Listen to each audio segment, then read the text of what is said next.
So good afternoon and welcome.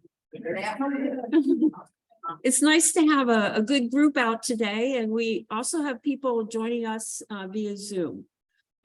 We have brown bag programs second Wednesday of every month, so please come back. Next month's topic is Martin Brumbaugh, who was governor of Pennsylvania and a Schwenkfelder descendant, and that program is being given by Jerry Huebner.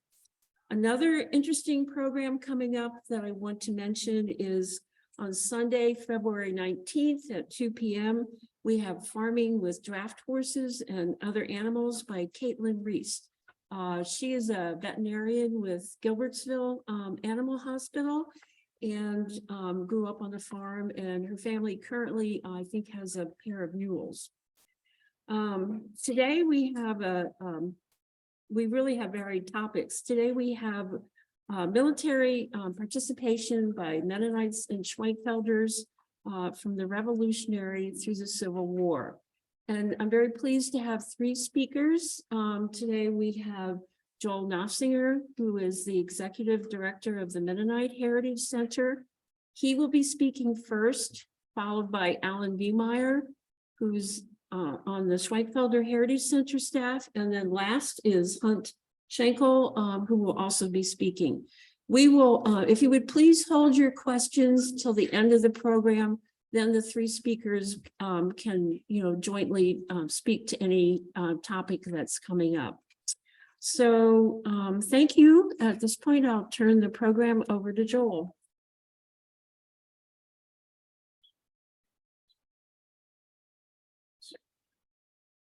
Good afternoon. Sometimes when we talk about wars, especially such storied conflicts that like the Revolutionary and Civil Wars here in America, we tend to forget that no matter the ideals, all wars are prosecuted across the lives and lands of innocents. In 1777, as the Revolutionary Continental Army fought the British through the streets of Germantown for some 2.5 hours, 12-year-old Elizabeth Funk, terrified, hid for safety in a cellar. That is a true war story. Among the Mennonites of Hereford, Fanny Bower was settling in to celebrate her marriage to Christian Meyer at the home of her father. And before the celebrants could sit down to eat, Revolutionary soldiers interrupted, helped themselves to the wedding feast, and left carrying all the fowl they could catch. So today, I hope to give you a very brief introduction to Mennonite experiences during the Revolutionary War and the American Civil War. We're going to be covering a vast swath of history very quickly, looking at disparate contexts.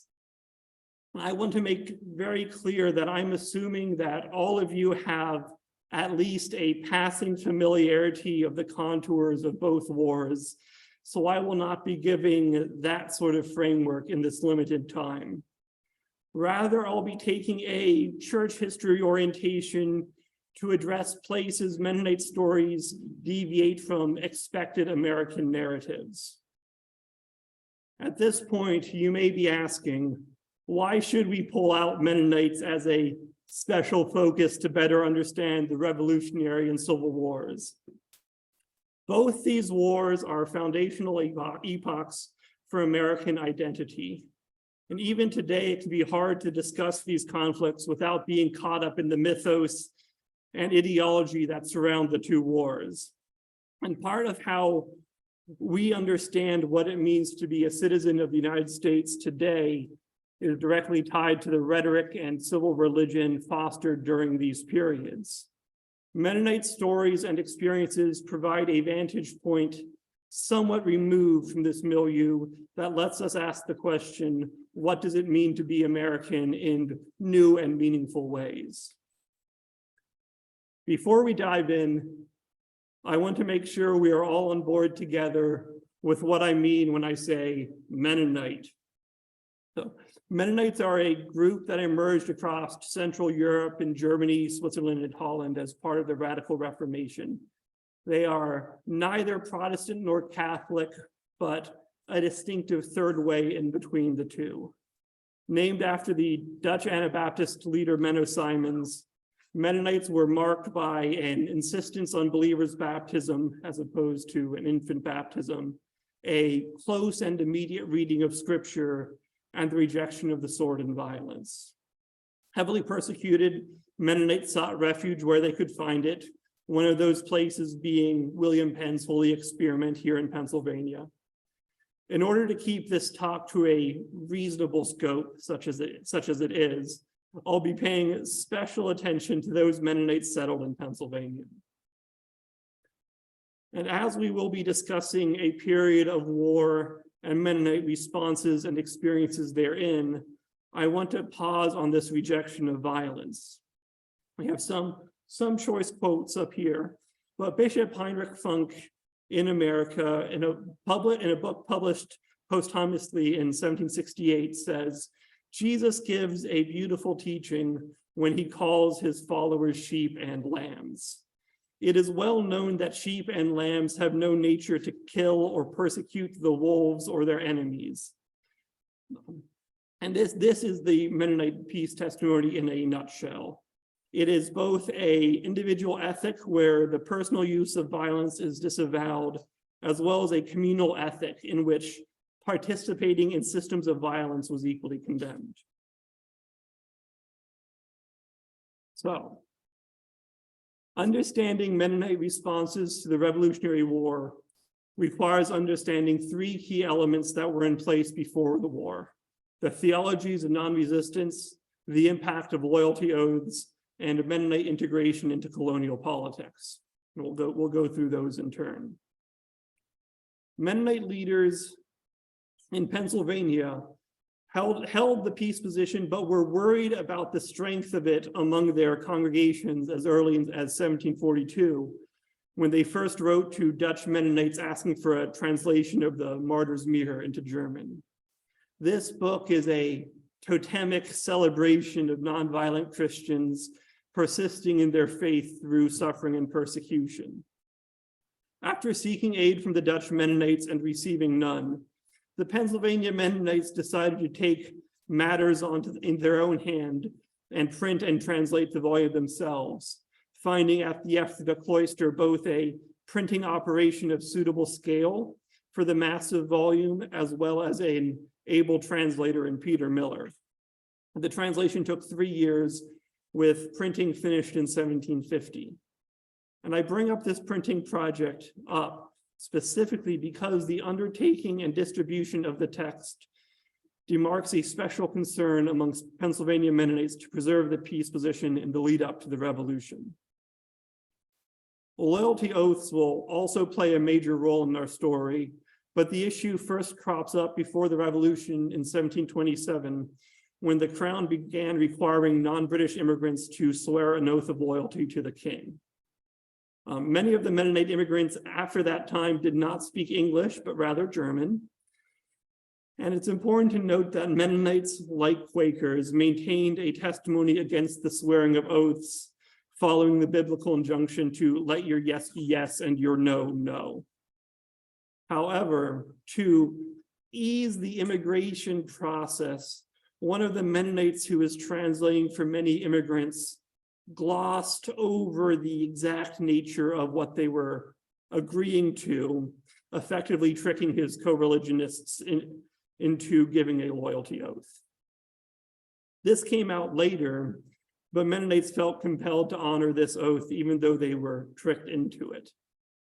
This also gives special problems for the revolutionary protest. For the swearing a loyalty oath includes the promise to pay all taxes and submit to the king even when the monarch's acts were intolerable. Most importantly, perhaps, in understanding Mennonite responses to the Revolutionary War is to understand how they formed a political bloc backing the Quaker Party in Pennsylvania's assembly. The Quaker Party was kept in power by the alliance of the Religious Society of Friends to German sectarians concerned about peace, and this is true for most of the 1750s and 60s. In parallel, in Europe, Mennonites were beginning to establish political relations whereby they paid a regular extra tax to the monarch in exchange for avoiding military service. In America, Pennsylvania Mennonites instead learned to trade votes for pacifist privileges. In doing this, Mennonites refined a rudimentary political theology, right? If a political ruler exercised power, that power comes from God. As Richard McMaster concludes, for many Mennonites, non-resistance meant not only refusing to bear arms, but also submitting peaceably to every lawful authority. And this last bit, every lawful authority causes trouble because such a theology does not equip Mennonites for revolution. So when the revolution came, the Mennonite reaction was largely indifference. There were exceptions, of course, but in choosing to wait things out, Mennonites were not engaging in a particularly abnormal behavior. Their restraint is representative of the Pennsylvania German population more generally. Crucially, those more revolutionary-minded individuals interpreted this cautious neutrality or indifference as a loyalist posture. Neutrality at its core is a threat to the revolutionary project, which relied on rhetoric claiming to represent all residents of the colonies. The disconnect between revolutionary requirements and Mennonite-studied indifference brings us to the three key tensions that defined the Mennonite experience of revolution: the contestation of political loyalty, the paying of war taxes, and the call for military service. You'll start to see we have a pattern here on key issues. Contesting political loyalties is perhaps the obvious drama around which the revolution is fought, given that it was indeed a revolution. In a Mennonite context, of course, this takes on some different wrinkles. Pulling the Mennonites towards the crown sat the promise of religious freedom, which was guaranteed by the colonial charter, as were the loyalty oaths sworn by some on arrival in the port of Philadelphia. Pulling towards the revolutionary government was this theological conviction that all authority draws its ultimate authority from God, and if there is a political authority, they must have some sort of divine endorsement. Nowhere was this conflict seen more clearly than Pennsylvania's Test Act, enacted June 13, 1777, which required all men in the colony to swear or affirm an oath of loyalty to the new government. While ostensibly voluntary, those who did not swear could not vote, hold office, serve on juries, sue for debt, testify in court, or transfer real estate. Voluntary. In 1778, the Pennsylvania Assembly strengthened the act, doubling taxes and stripping political rights from all who would not pledge allegiance. Crucially, they also gave wide license to local authorities to enforce this, including the confiscation of private property. An example of this occurs in Northampton County with Sheriff John Siegfried.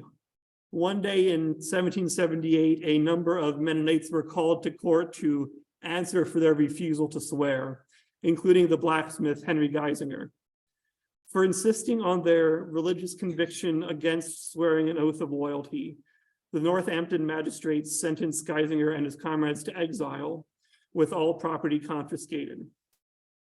Despite pleas pointing to their religious convictions, upright conduct, good standing in the community, and pregnant wives, 3 Mennonite farms were liquidated at auction. Everything from farming and blacksmithing equipments to the furniture, including the stoves, was sold. All that remained was the clothing worn and the crops standing in the field. On further complaint, the Pennsylvania Assembly did take the time to investigate and made some partial remuneration for the excessive punishment, but substantially less than went to the state treasury from the auction. This takes us nicely to the second area where Mennonite and revolutionary stories collide, the paying of war taxes. While taxes are part of the raison d'etre of the American Revolution, the Stamp Act and other taxes were not significant issues for Mennonite farmers in Pennsylvania like they were for wealthy mercantile shippers in New England. Mennonites were committed theologically to, quote, yielding unto Caesar, unquote, to established authority. Once independence was declared, revolutionary Pennsylvania first tried to access the coffers of wealthy non-resistors by requesting a voluntary fee in support. Mennonites broadly, though best documented among Lancaster Mennonites, refused to pay this fee because voluntary contribution was participation in rebellion. That is, the request of a voluntary fee compromised principles of non-resistance and loyalty in a way that taxation did not. But as the rebellion continued, the legislature became more sophisticated in how it turned the financial screws on defenseless Christians, egged on in particular by Benjamin Franklin, who advocated that conscientious objectors needed to take on a financial burden for the refusal to fight. This takes us to our final area of tension, perhaps the most important one: how Pennsylvania's Mennonites approached military service in the Revolutionary Republic. On paper, matters were relatively clear.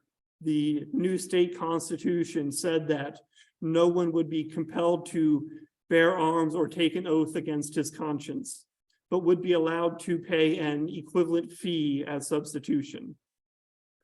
In practice, how revolutionary authorities and patriots in general approached non-resistant Christians varied greatly over the course of the war, largely driven by popular wisdom among the colonies on how winnable the War of Independence actually was. The more desperate the fight, the less tolerance for non-participation. During the earliest stages of the war, when the fighting was at a distance, non-participation in the militia was excusable. But as the war closed in, and casualties mounted, so did pressures on Mennonite to conform. This caused incidents at various points. My favorite story comes from the city of York on Pennsylvania's frontier early in the Revolution. A young tavern worker was heard to speak against warlike action and was promptly summoned before his county committee of observation. He had a quick trial and was found to be an enemy of the country and was sentenced to be tarred and feathered. Taken to the town square for his punishment to be enacted, no one was quite willing to get their hands dirty and carry it out. So they found some tar hanging on a nearby wagon, and they directed him to just put some tar on yourself for us. And he dutifully obeyed, well, without too much conviction, we can assume, while feathers were being sought out. Feathers are hard to come by because who wants to give up their pillow, their feather pillow to tar and feather somebody? They took so long in finding feathers that our fellow eventually decided he would just take a walk home and leave the revolutionaries behind to sort things out. More often, perhaps, Mennonites could be excused from military service by paying a substitution fee or a fine every time they were called up for militia service. Daniel Heister, the militia lieutenant colonel in charge of recruitment in Franconia, had so many non-resistors in his district that he collected 10,000 pounds in fines over 6 months. And other Mennonites found alternative service as non-combatants, especially working as teamsters for the colonial army. This had the added benefit of making sure that their horses and wagons were cared for when requisitioned. Before we leave the Revolutionary War behind for the Civil War, I want to take a moment to discuss the impact of the Revolutionary War on the Mennonite Church itself, because responses to the war spun off two noteworthy groups. The first it moves into what was the United Brethren, now part of the United Methodist Church. The Lancaster Mennonite bishop, Martin Beam, was marginal at the start of the revolution for his embrace of pietism, but he earned full censure for serving communion to Mennonites placed under the ban for swearing loyalty oath or serving in militia duty. Thus excommunicated, Beam fully leaned into his pietist Wesleyanism and engaged with United Brethren. The second division is Christian Funks and the Funkites. Over the course of his life, Christian Funk gave 3 accounts of the separation and its cause, all different with their own nuances. But the matter is tied up partly with the swearing of loyalty oaths and whether that's acceptable, partly with whether using revolutionary currency was undermining the legitimate authority, and also tied up with how loyalist and revolutionary divisions played out within the church itself. After Christian's death, the movement largely splintered, picked up by the evangelistic ministry of the Reformed Mennonites in the Church of the Brethren. And there was one final type of schism, perhaps, more of geographical nature rather than theological. A strong push for Mennonite migration to Canada and Ontario was this loyalty oath and the desire to honor that word once given. Moving on. During the interwar period, Pennsylvania Mennonites were busy prospering in agriculture and were starting to move into commerce and industry.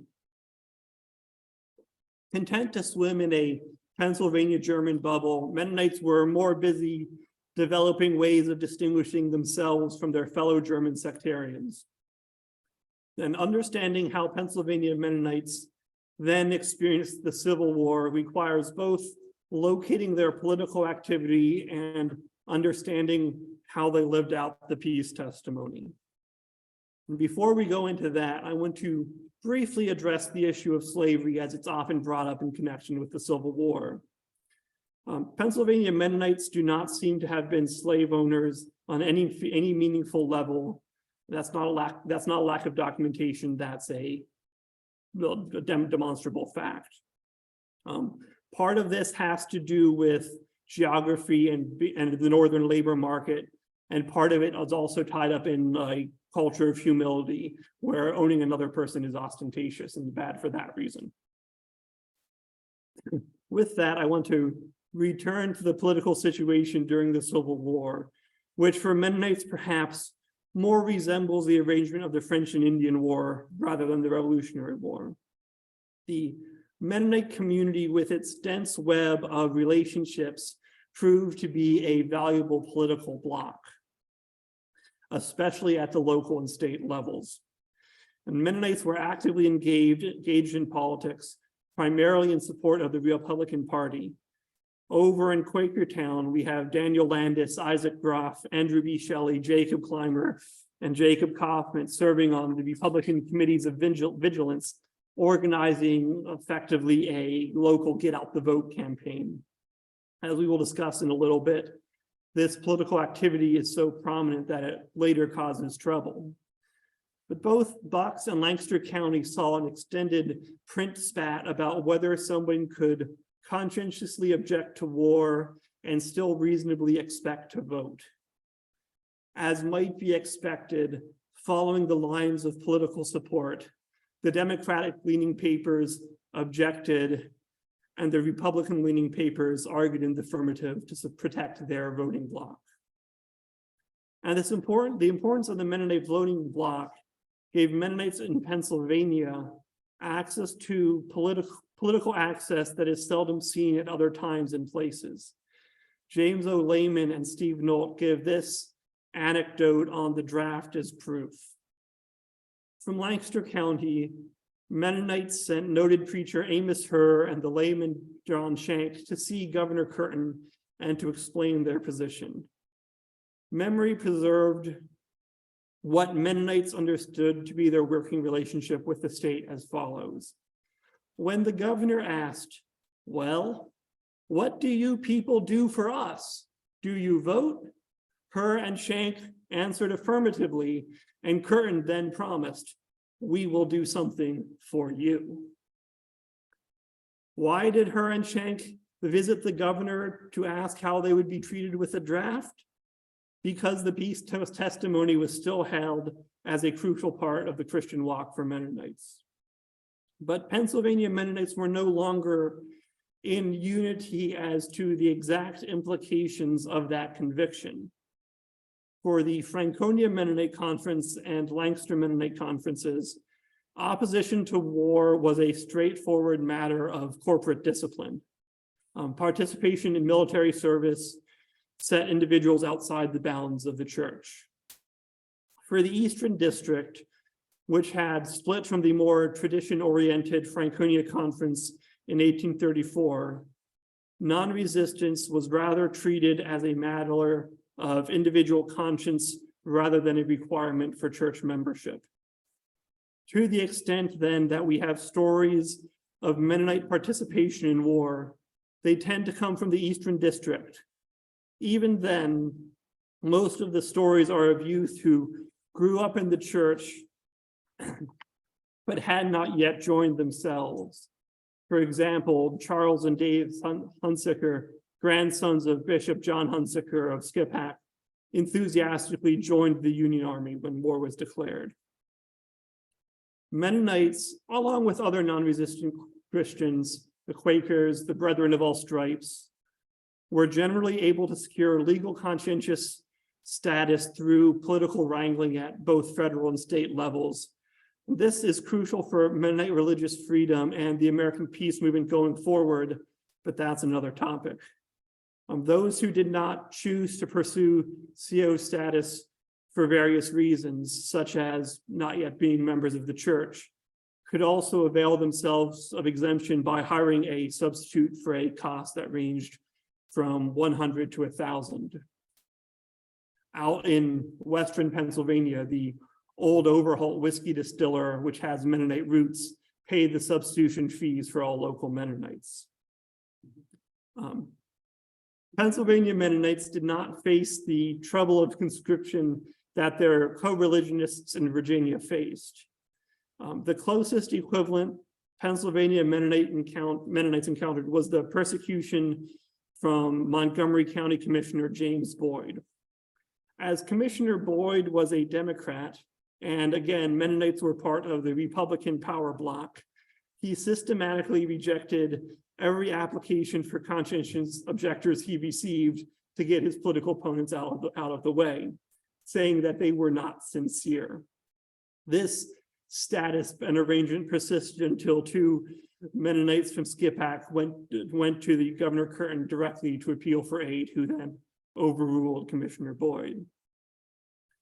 It's also important to note that some Pennsylvania Mennonites, again, were involved in alternative forms of service, from humanitarian aid to military support.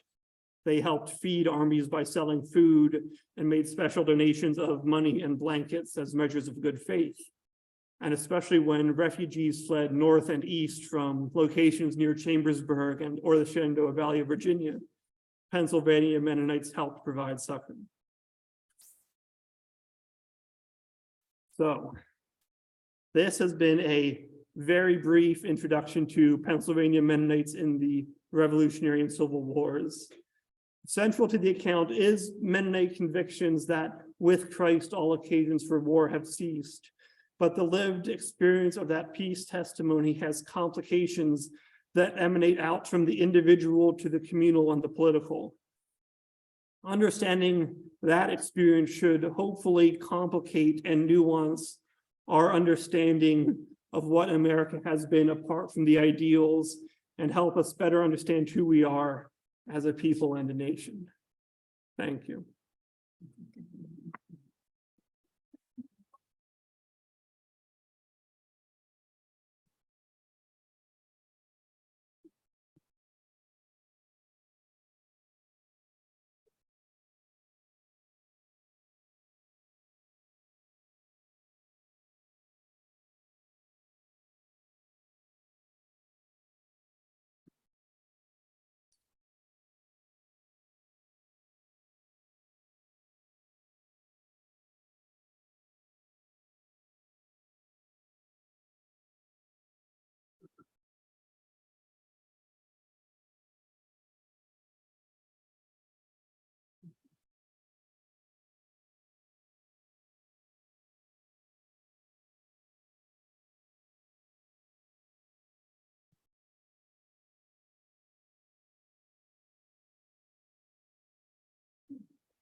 Today, I'd like to speak on the topic of Schwenkfelders and Pacifism, their theological underpinning. This is an extremely narrow topic, and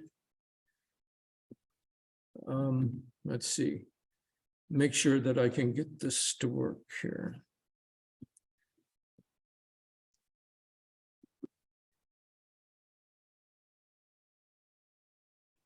Okay. This particular topic, Schwenkfelders and the Revolutionary and Civil Wars, has not been particularly investigated by Schwenkfelder scholars. As far as primary sources are concerned, they've fallen in a couple of different groups. First of all, Schwenkfeld's writings, who did not really write about war. The Memorial Day sermons during the Revolutionary War contains two very oblique references to the war. The General Conference minutes, the conference met twice a year. In the entire time from 1782 to 1871, there were only 3 mentions of military issues, but there are other letters and documents written by Schwenkfelders to both friends and relatives here and in Silesia. When it comes to secondary sources, that's it. These 5 secondary sources. First of all, Howard Kriebel's book in 1904, then a Mennonite, Wilbur Bender, who wrote an article in 1927. The Schwenkfelder Elmer Johnson wrote a few paragraphs, let's say, about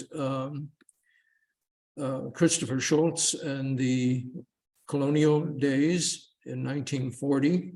Glenn Weaver was asked to produce a specialized pamphlet on the Schwenkfelders, taken from his much larger study, and he published that in 1955.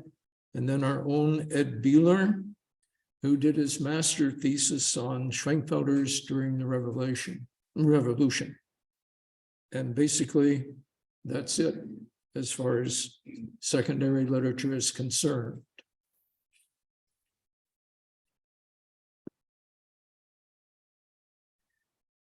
I'm going to talk about the Schwenkfelder Society.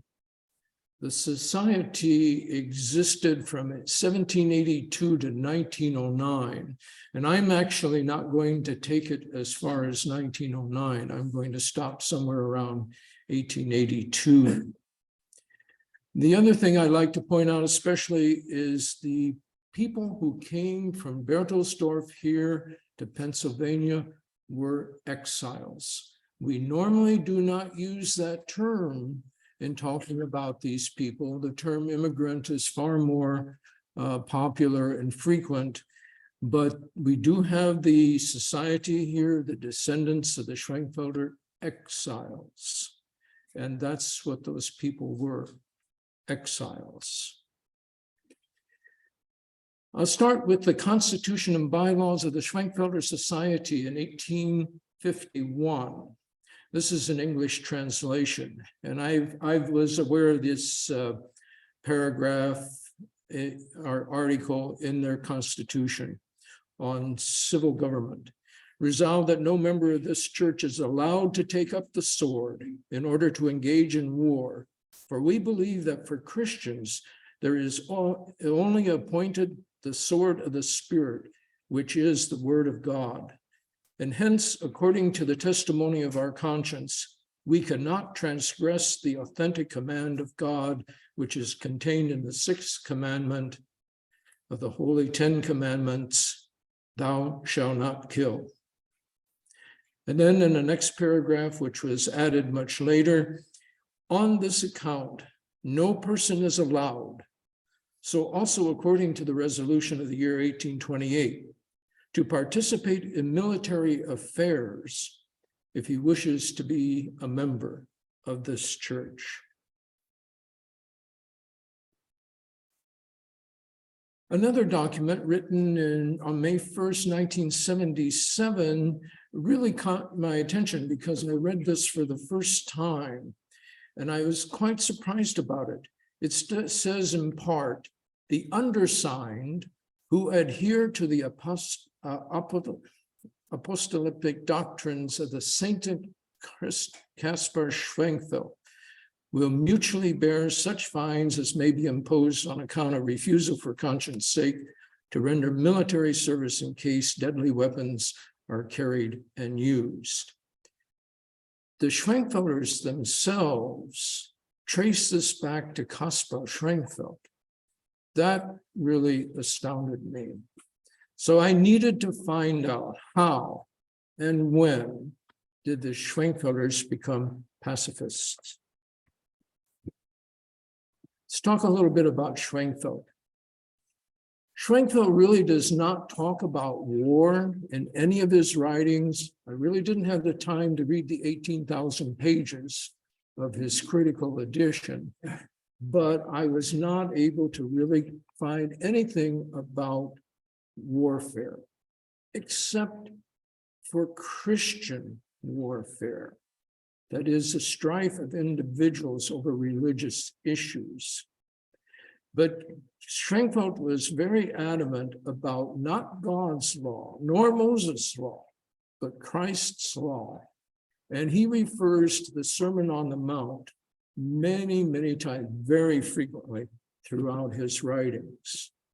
Now, Schwenkfelder's family goes back to the early 1200s.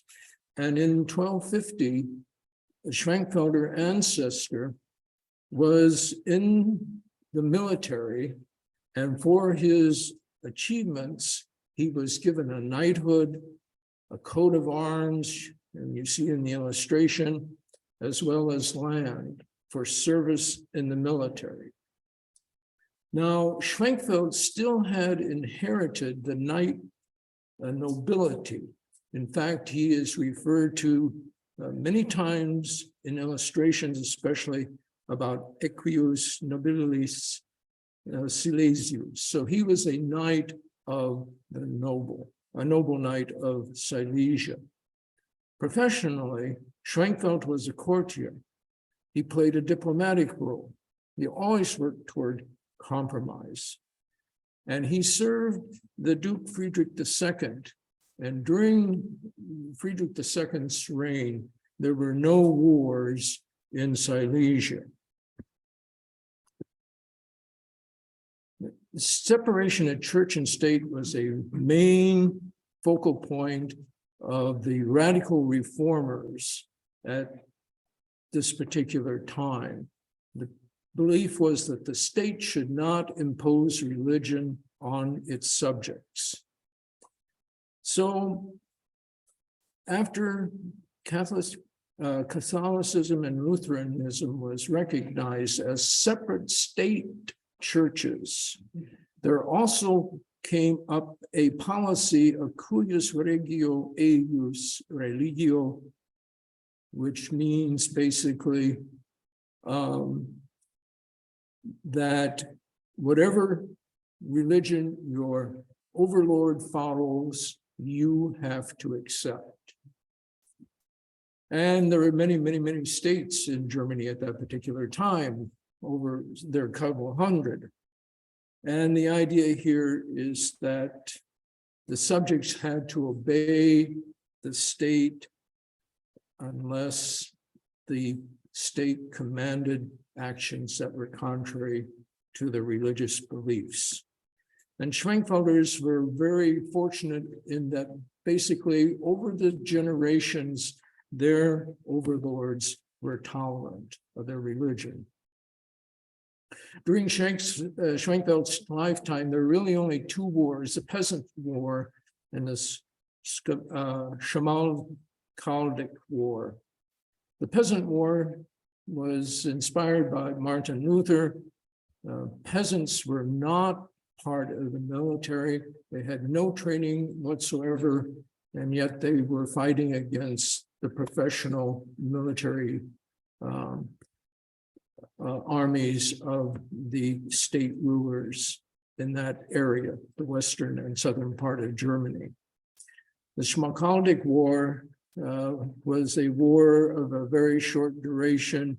It pitted the forces of Charles V of the Holy Roman Empire against the new Lutheran Schmalkaldic League. So those were the only wars that came at that particular time. But due to Schwenkfeld's teachings on communion, and which were rather widely accepted, there was a lot of friction with the authorities, the governmental authorities. And there was a proclamation that went out that anybody who preached against the real presence, that is the body and blood of Christ in the Eucharist, they were to be executed. And several priests underwent that ordeal.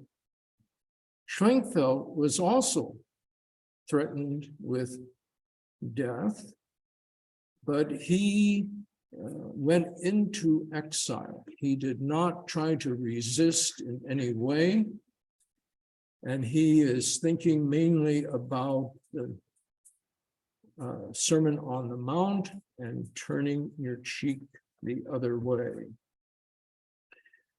This little illustration is Schwenkfeld leaving the palace in Liegnitz and going on his exile, leaving that part of German-speaking territory. Schwenkfeld is known for his position on the middle way. As a courtier and diplomat, he consistently sought a middle ground between his position and that of his adversaries. And thus he would set an example for his followers. And again, this is a part of his constant reference to the Sermon on the Mount, and especially the part that follows, "You have heard that it is said, eye for an eye and tooth for a tooth. But I say to you, do not show opposition against the evil person, but whoever slaps you on your right cheek, turn the other toward him also. And if anyone wants to sue you and take your tunic, let him have your cloak as well. Whoever forces you to go 1 mile, go with him 2. Give to him who asks you of you, and do not turn away from him who wants to borrow from you." I'm moving now in chronological order. Let's go from Schwenkfeld's death to the Jesuit mission that went to Harpersdorf, the site where the Schwenkfelders who came to Pennsylvania lived. And the Jesuits were there to convert them to the Roman Catholic Church. Well, generally, Schwenkfelders did not suffer severely, especially when you think of the Mennonites. The Schwenkfelders did not suffer severely. They were often sent to prison. In extreme cases, there's a few stories about their forced participation in the Great Turkish War in the mid-1500s, where they were deployed on the Danube as galley rowers and as human shields during attacks. Skipping to Berthelsdorf to George Schweiz's death in 1740. In 1733, the Schwenkfelders had been living in Berthelsdorf, a part of Zinzendorf's estate, as refugees. And in 1733, August the 1st of Saxony decreed that these Schwenkfelders must leave Saxony. So again, they are forced into exile. And a little later, we read something else during the French and Indian War about the non-aggressive behavior of Schwenkfelders. So a Schwenkfelder by the name of Isaac Schultz wrote that 3 families crossed the mountains into what was called a Makunji Roosterai, where a few Indians and other people led miserable existence and at times subjected them to harsh treatment. They had to endure more hardship than their friends in Goshenhofen and the lower district. They were occasionally put in terror by the Indians, but they found it easier to live in peace and harmony with the Indians than with their persecutors in the old world, who had the Bible in one hand and the sword in the other. So again, in anticipation of violence, an Indian outbreak, these Schwenkfelders sold their homes and moved back into the Goshenhofen area. Now, to show you the contrast, the Schwenkfelder David Schultz, on the other hand, raised a militia and supported that militia monetarily. George Weiss was the first Schwenkfelder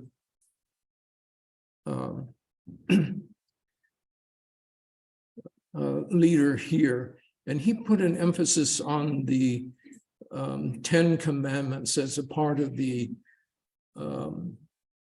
teachings, the discipline for the group. And for example, he wrote in his contract, he wanted Schwenkfelders to understand what all was involved in the 10 Commandments. And he said, the 6th commandment is broken by blatantly killing, 1, quarreling, sparring, beating by hand or with an object, or 2, by open irreconcilable hatred and grudges. So physical and non-physical type of understanding. I'm going to have to not tell you all that I would like to tell you, but here you have some more examples of that. This is the Catechism that Weiss wrote. Weiss was followed by Christopher Schultz, who produced a catechism in 1763. And we have the double meaning here, the spiritual meaning and the literal meaning. Then we move on to the society formed after the Revolutionary War.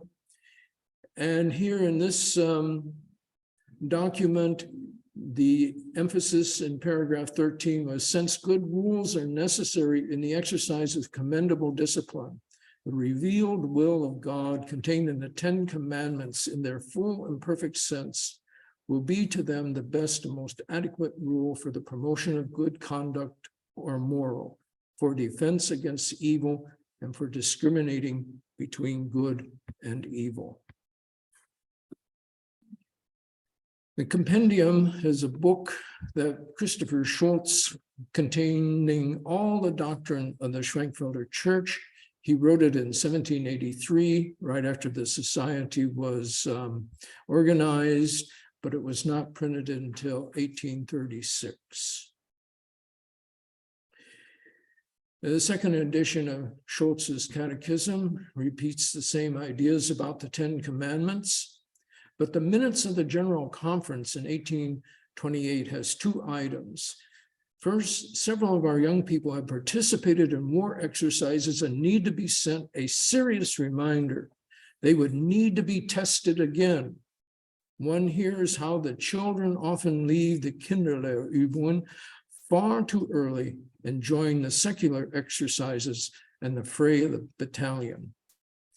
On October the 25th, there was a general reminder that the house fathers need to be on guard against military activity. This constitution is the one I read to you previously. We've already reviewed that. The Kurzfragen was another catechism revised and printed in 1855 with more emphasis on the 10 Commandments and the duality, the literal and the spiritual. Here, for example, he says, in the sixth commandment, all killing and murdering is forbidden, be it yourself or some fellow human beings, all tussling, beating, and swordplay, all anger, envy, greed, and suspicion toward your neighbors. And what is prescribed? So this is more like, what is bad behavior? What is good behavior? And it said that we should love our neighbor, show towards him all peace, patience, gentleness, mercy, and kindness, and avert this harm as far as it is up to us for the preservation and prosperity of life. There's an English translation, again with the same emphases. How are these to be understood in a literal and a spiritual sense? Here, the sixth commandment, forbidden is killing and murder of oneself or fellow man, all fighting, violent hearing and quarreling, all hatred and revenge, ill will and suspicion. And what should you do? We are to love our neighbor, show towards him all patience, peace, gentleness, mercy, kindness, and as much as lies in us to avert injuries from him, to the preservation and prosperity of his life. The General Conference Minutes 1781 says, members of our congregation are not permitted to be members of the military band, not be with them or follow them. You couldn't follow the military band as it walked down the road. Okay. All right. I'm not going to, I'm going quickly now to my conclusion, and I want to say the roots of the Schwenkfelder Pacifism goes back to the teachings of Kaspar Schwenkfeld. He taught that Christ's commandment was the greatest commandment of all, and refers often to the Sermon on the Mount. Schwenkfeld's own moral life was a strong example for his followers, seen especially in his exile and propensity toward the middle way. In the 1830s, George Weiss emphasized the Ten Commandments as the moral guideline for the Schwenkfelder community. Christopher Schultz gradually changed the emphasis from the Ten Commandments to the Sermon on the Mount. And basically, the Schwenkfelder Society continued that up to the 20th century. I don't know, I did not study anything about military, the point of view of the Schwenkfelder Church today on military actions. We'll save the questions and comments until later.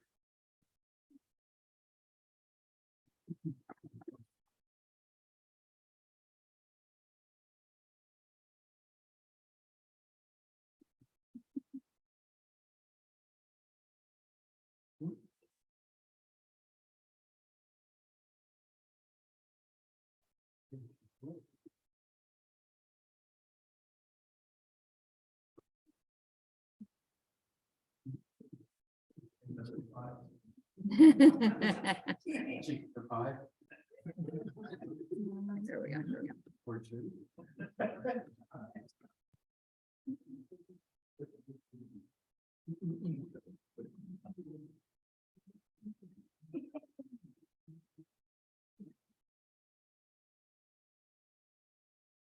Oops.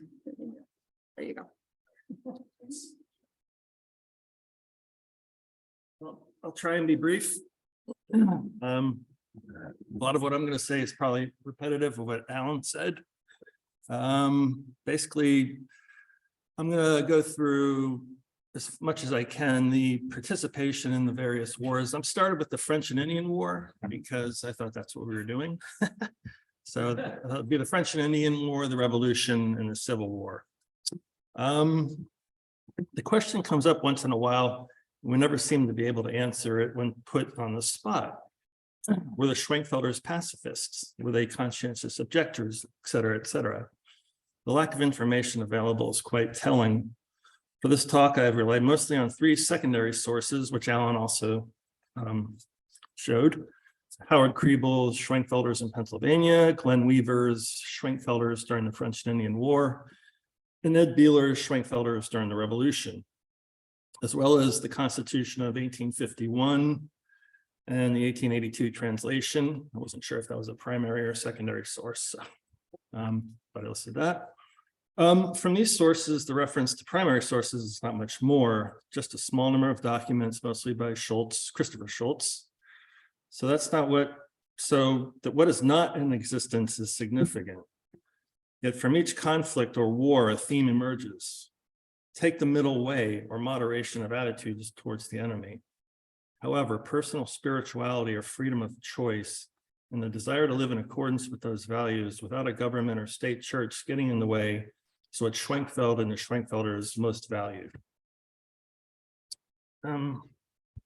So what Schwenkfeld said about war, Alan, sort of rehashing what Alan said, just a few basic things from 1537, volume 5 of the Corpus Schwenkfeldianorum is the 18,000 word volume, compendium of all of Schwenkfeld's writings. In 1537, Schwenkfeld wrote that to love your enemies, if you did love your enemies, there would not be much war. And this is the only mention he ever makes of the word war or warfare. In a 1549 letter to Jacob Strum, the mayor of Strasbourg, Schwenkfeld said government should not enforce religion. A civil organization should not determine the ideas of a spiritual one, but he also stressed that the church, in capital letters, should not interfere with the civilian order. 1561, he wrote that Christ did not command his followers to leave their swords at home, to sheath them, take the middle way. So this is sort of an obscure or he's playing both hands. He's saying that you need to bring your sword with you. Don't leave it at home, perhaps as the Mennonites would, but you also have to have it with you sheathed in case you need to use it. So his attitudes seem to be hedging his bets, for lack of a better word. And the conclusion I drew from this was that based on what we know, Schwenkfeld was ambivalent about war, but probably more against it than for it. And it seems that he was more interested in having a person be able to maintain his own spiritual beliefs without a state or a church enforcing them on that person, and that warfare, if it was engaged in by the government, was probably something of this world, not of the spiritual world. So it was something you had to deal with, and whether or not God condoned it, it's part of what we have to deal with. So you have to make best of it as you can. So jumping ahead a few hundred years to the French and Indian War,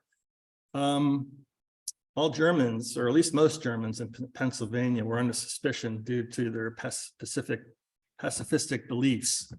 The Schwenkfelders appeared to be divided amongst themselves on pacifism or use of force. Again, there's that duality that's sort of their uncertainty of whether or not they should fight or not fight, or be a part of the material world or not. It's just it's an interesting contradiction. On November 20th, 1754, Schwenkfelders expressed loyalty of all Germans in Pennsylvania to the crown in a petition to Deputy Governor Robert Hunter Morris.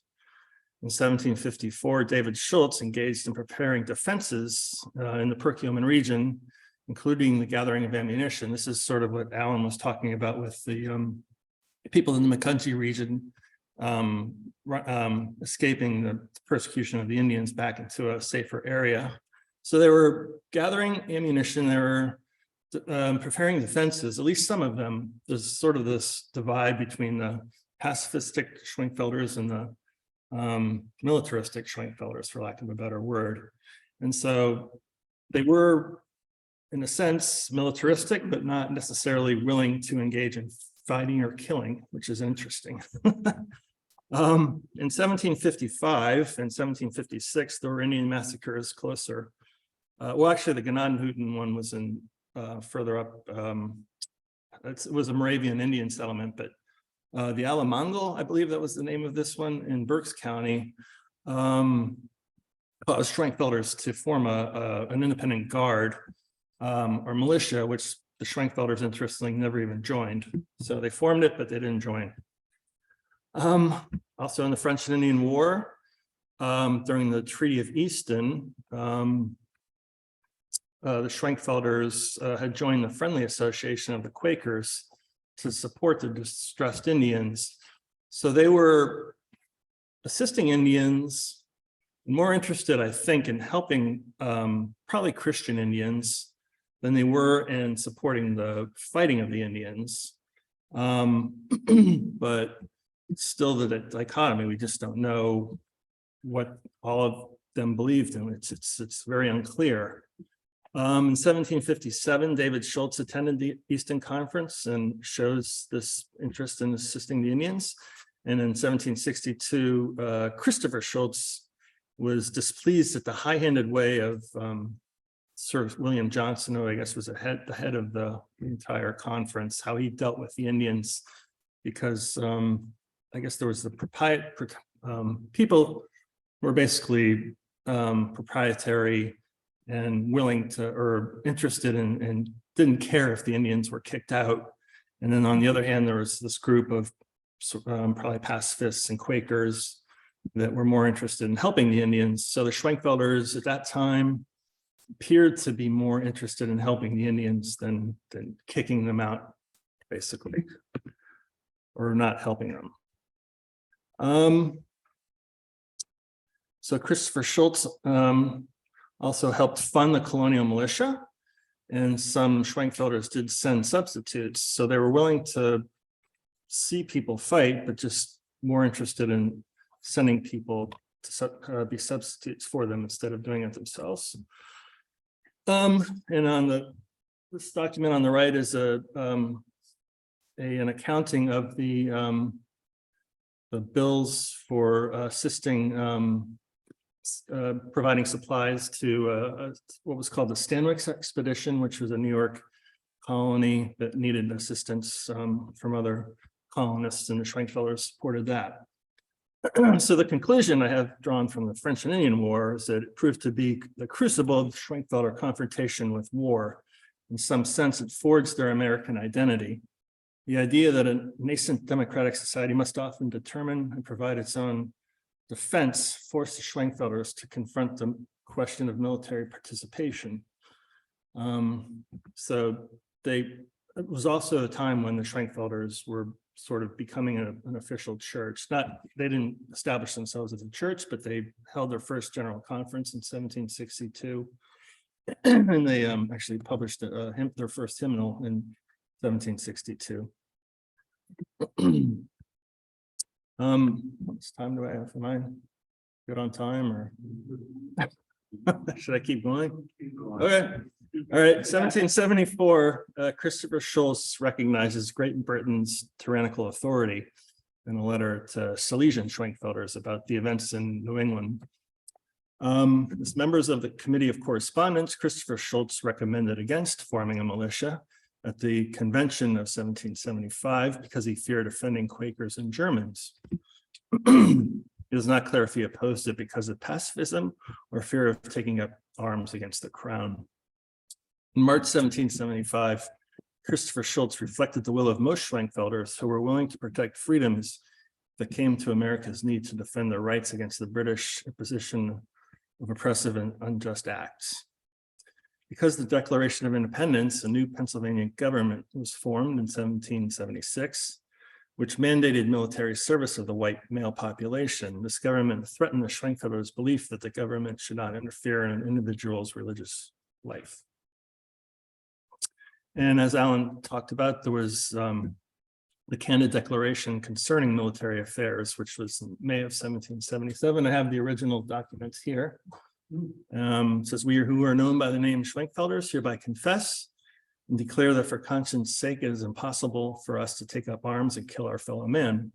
We will with all our fellow citizens gladly and willingly bear our due share of the common civil taxes and burdens, accepting the bearing of arms and weapons."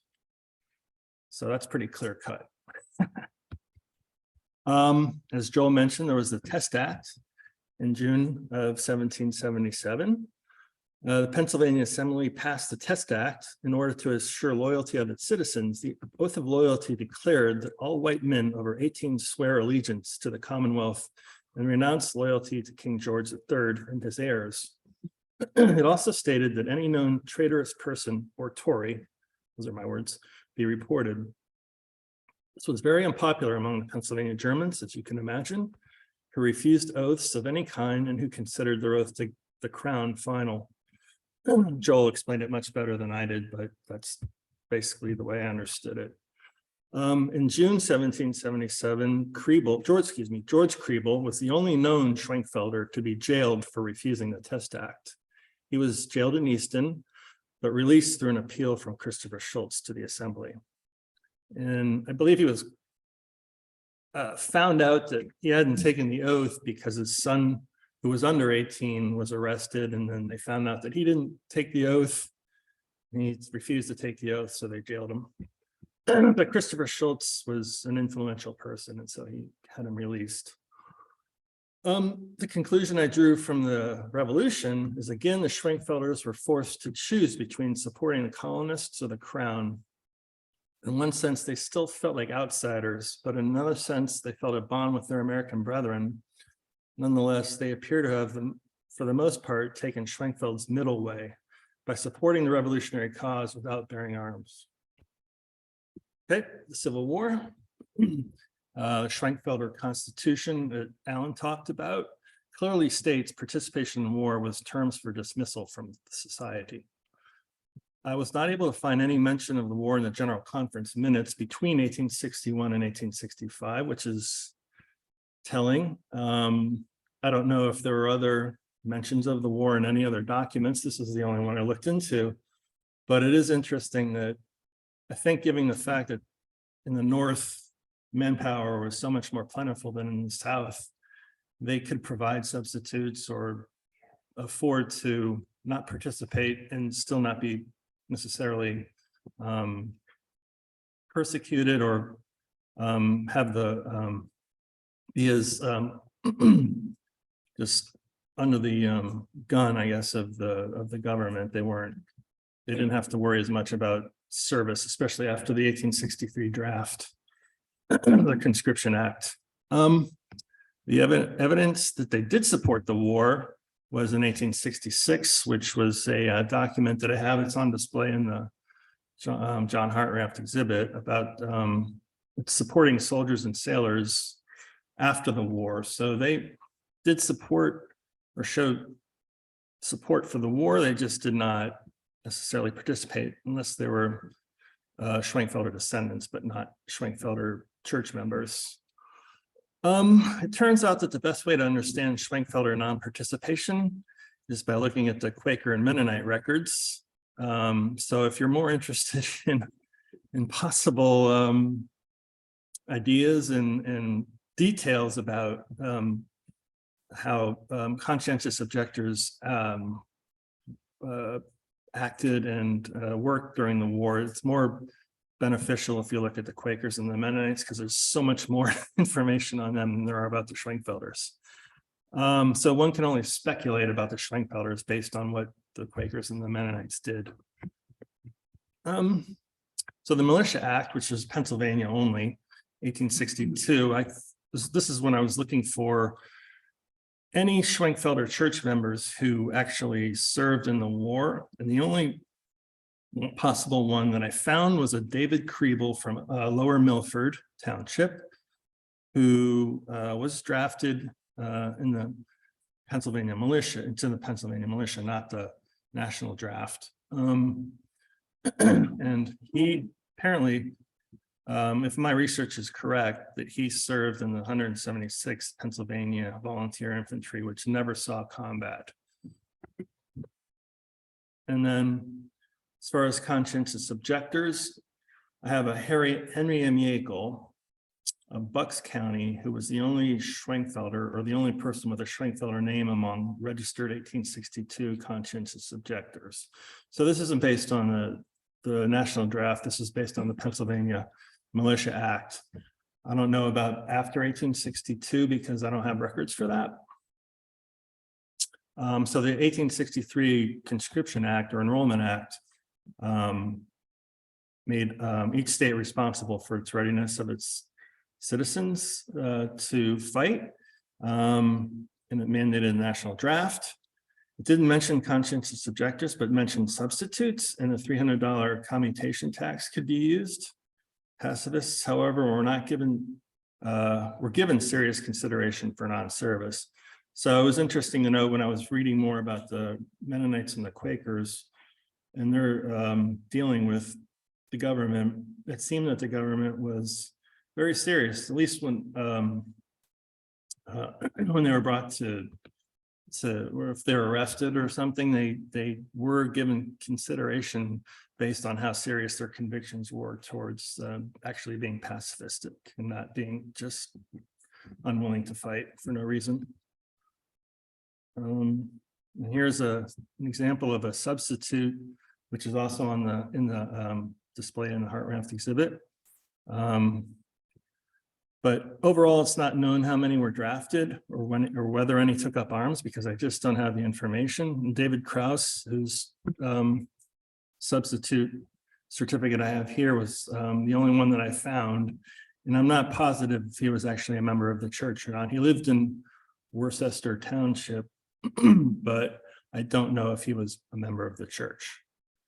So all other Schwenkfelders who took up arms appear to be non-church members, and I have a binder out in the Heart Raft exhibit of roughly 50, 60 men who were of Schwenkfelder descent who fought in the Civil War, of which two were Medal of Honor winners, but none were church members, as far as I can tell. So that's about it.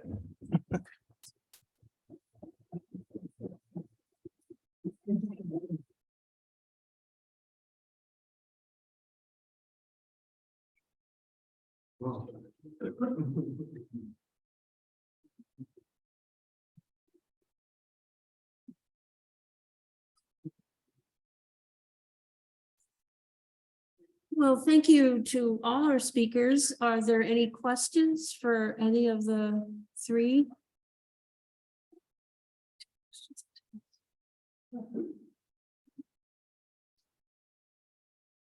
We have, yeah. I have three questions. First, where is the Where is the what? The question was, where is the Mennonite Heritage Center? I can, I'll answer that one. It's located in Harleysville. It's right off 113, 565 Yoder Road.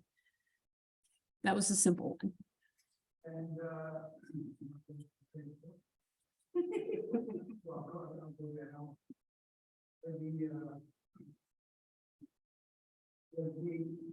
Amish, their feelings about the war and the Amish Actually, I'll have Joel take that one. And I'll repeat the question for our Zoom participants. And you were asking if the Amish sect had the same beliefs or as the Mennonites and Schwenkfelders.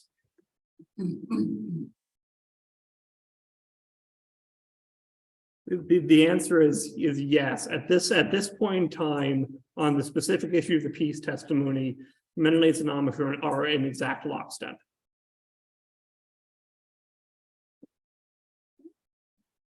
Oh, now I just remembered my other question. The Schwenkfelders who came here as exiled to practice their religion. Was there a percentage or a number of those Schwenkfelders who did not follow the religion when they got here? The question was, Drifted away, children said, I don't want to deal with this, because as was stated, I guess, a couple there were enlisted in the militia, but never saw.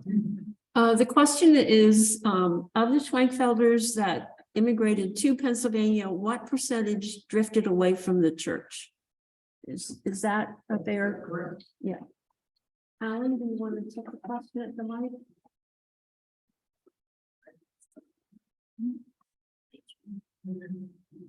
Well, that's a very difficult question to answer. The Schwenkfelders arrived here. They wanted to settle together as a group, but unfortunately that did not happen. They sort of separated over a wide area of Montgomery County, Pennsylvania, Philadelphia County at that time.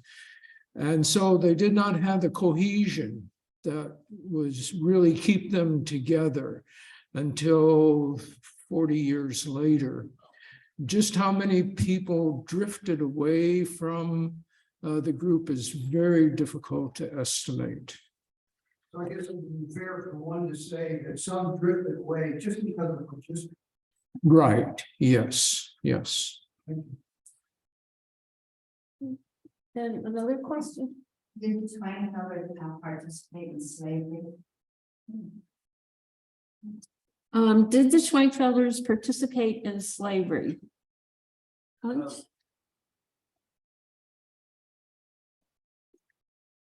Based on the records we have, there's no indication that they did.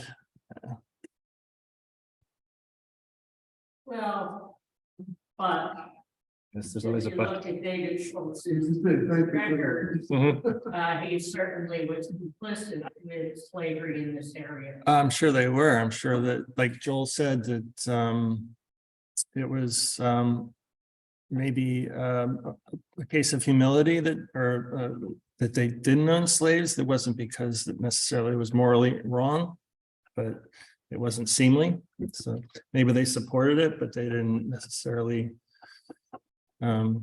believe that it was something that was good for their soul.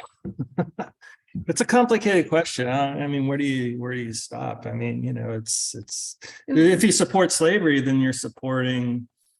I mean, if you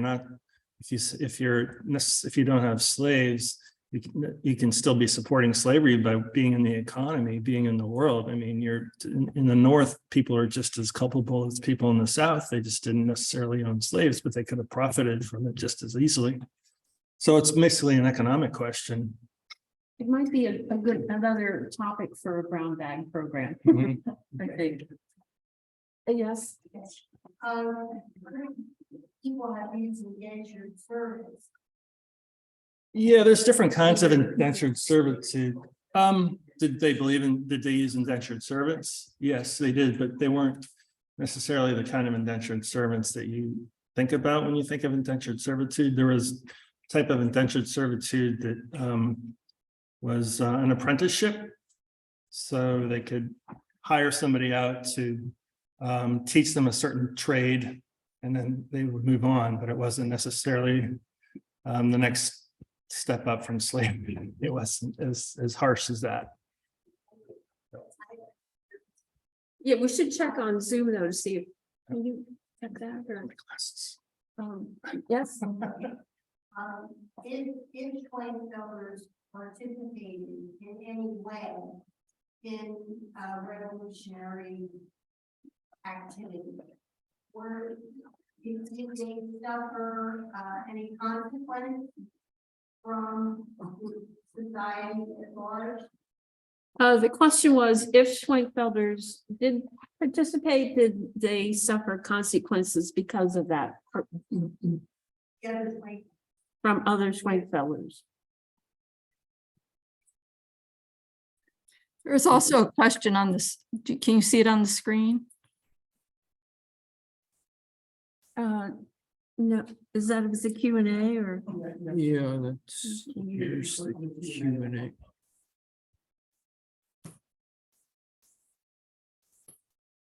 Doesn't want to pop up. It's not popping up, Beth. Okay, I can read it to you then.